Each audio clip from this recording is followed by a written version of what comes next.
Good morning. Our devotions for this week is for the youth, and so I'm hoping to have a text and a story to tell for you today. Um, I know a lot of you probably are just at home and doesn't seem like you have a lot to do.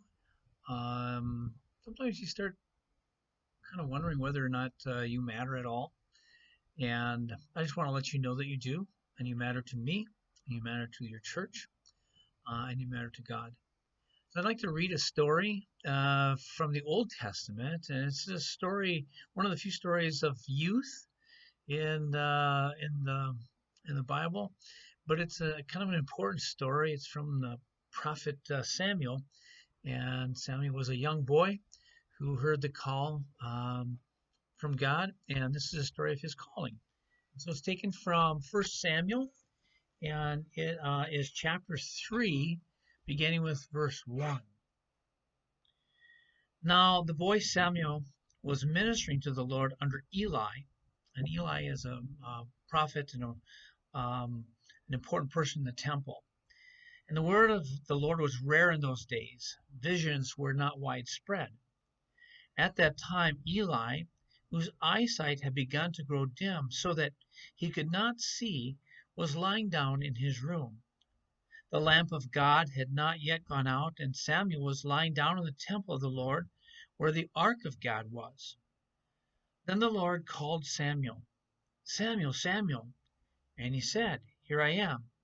And ran to Eli and said, Here I am, for you called me. But Eli said, I did not call. Go, lie down again. So Samuel went and lay down, and the Lord called again, Samuel, Samuel.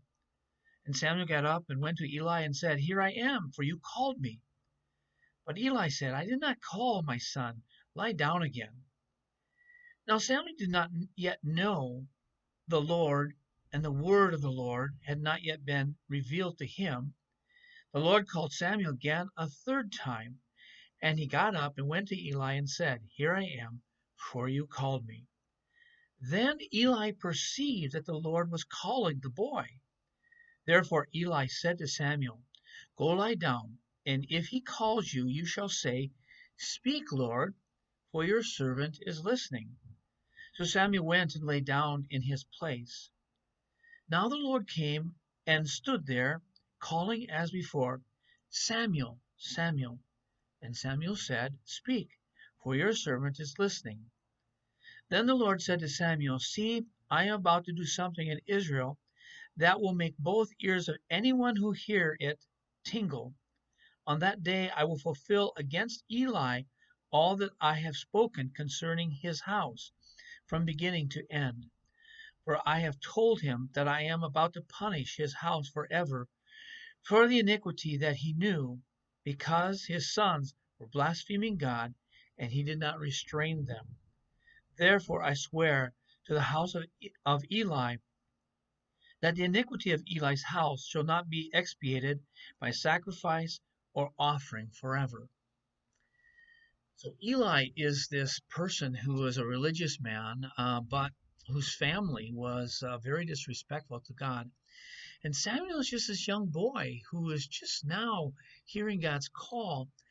But what happens, he has the biggest job of all right away after God calls him, because he has to deliver the message to his master, the one who is his teacher, that he is in trouble with God. You can imagine how hard that must have been. My point, though, for you guys is to think of the fact that God uses us, God calls us. Sometimes it's a message to a friend, maybe to be a good friend, maybe it's to help mom and dad.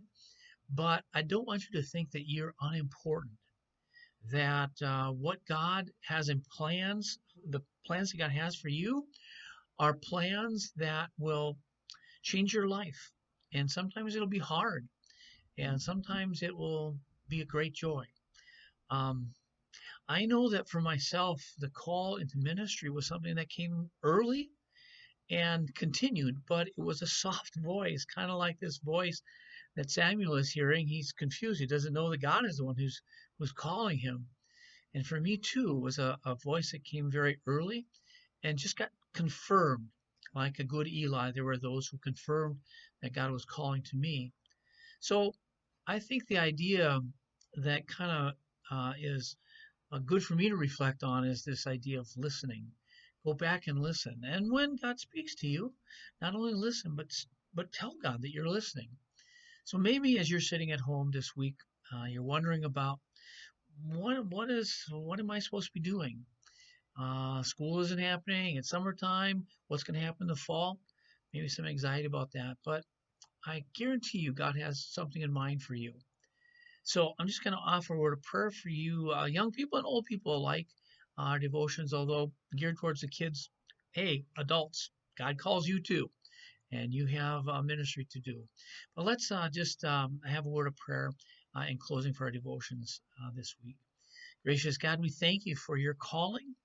Help us to be listening and help us to respond by telling you that we're listening and say whatever you want us to do, we're here to do it. And we thank you for the call that comes not just to old people or pastors, but that comes to young boys like Samuel. Help us to hear your call and have our ears attentive to your call. Thank you for blessing us and watching over us this week. Keep us safe by your grace. We ask these things in your precious name. Amen. Go in peace. Serve the Lord. Thanks be to God.